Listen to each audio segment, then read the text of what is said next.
you really need to get the hang of how you word your phrasing. So you really need to start thinking like if you're a cameraman. So you would that's something that I spend some time in exploring, but also learning by others who are good at this.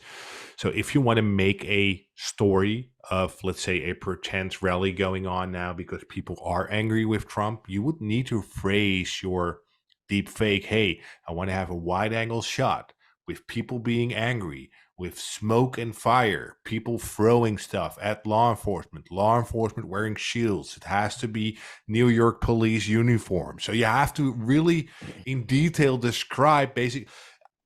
I try to describe it, try and think of the picture that you're seeing in your mind, and you need to translate that with words.